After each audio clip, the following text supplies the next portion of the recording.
All right, everybody, what's going on? We are going to be looking at the forms today. Today is day number 5, and I want to show you briefly kind of just where we are with everything. So if we look at this plan, this is going to be called the site plan. And the site plan just basically tells you the direction and the location and the position of the structure itself. So if we want to take a look at this, basically, the way this is drawn up is that from the front of the property boundary lines, so remember, this is where that big tree is right now on the 403 MLK property that we're doing. This one we can see pretty clearly on the ground. So the tree's here. And so basically, if we were to run a line across this way, the big thing is that we would need to have 25 feet from this line all the way to the back.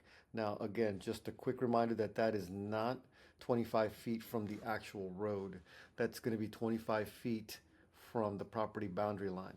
So to the road is actually going to be further than 25 feet. It's going to be almost double that. So we need to have that in play.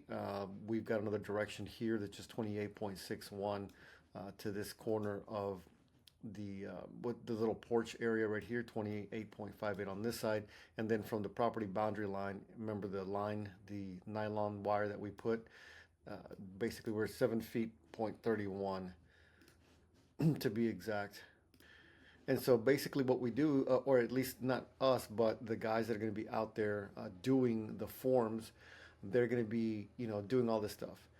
This is 12 inches minimum above the center of the street. So like I was telling you guys, the road is here. So at the crown of the road, which would be at the very, top portion of the road from here, what they're doing is they're sending in a measurement, and they have like laser levels that, basically take the distance and the elevation.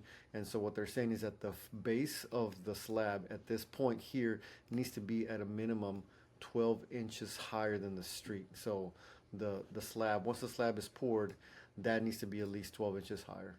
So hold on a second.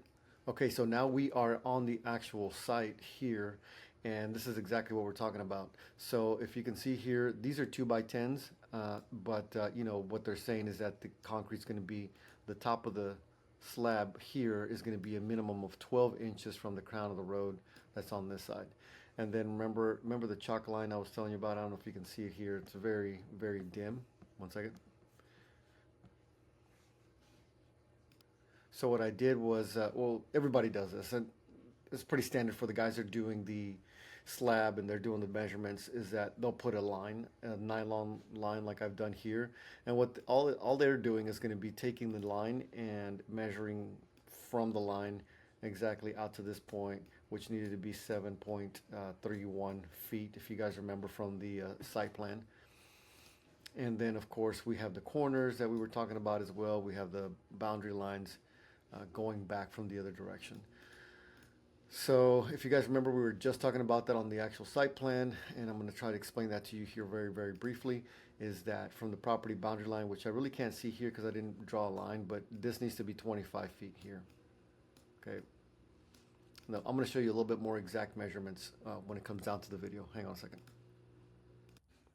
Okay, so now we are at the site, and I want to show you very quickly how these guys do it for you guys to understand, because if you notice, this little area here has nothing to do with the actual structure, right? This thing here, this is just a measurement base. That's what they use it for. So if they're using it as a measurement base, how exactly does that work? So you see this nail right here. You guys see that nail? I wanted to show it to you guys. That nail basically is in line this way. My line is all crooked, but anyways, that nail is in line this way to ensure that they have an exactly straight line from where the foundation needs to go. That's a 25-foot setback. Okay, let's keep moving forward. And then on the other side, on the left hand side, remember we had to be 7.31. So this nail here that I'm showing you there, I'm trying to get down to the bottom of it. Let me see if it shows. So if you can imagine, right, this nail here basically is going to be in line all the way down to the very nail that's all the way in the very back as well. And then this distance has to be consistently 7.31 feet away from the property boundary line. Okay, that's what the purpose of these nails are. You see how there's a little notch on there, and they'll tie wire, they'll tie nylon to this as well, and then they'll run the line all the way back out, and then they'll put the forms, once the nylon line is out, so that they can make sure that they're straight across all the way around, or all the way across, and then all the way the other direction as well. So this is what the form looks like. Right here, I know that there's a spot that's missing.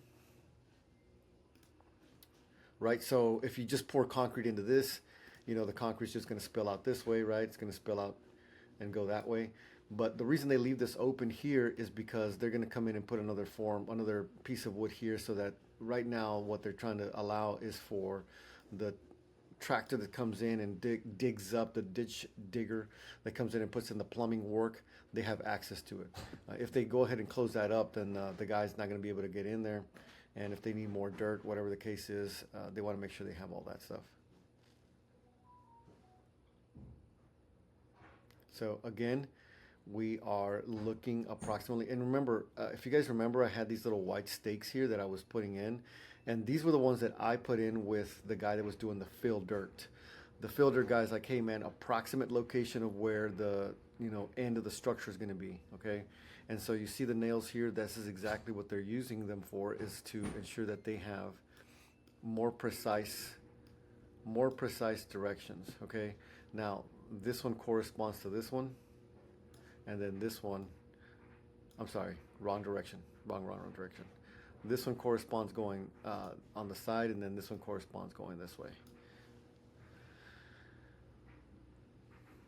All right, so moving along here, let's see what else we got.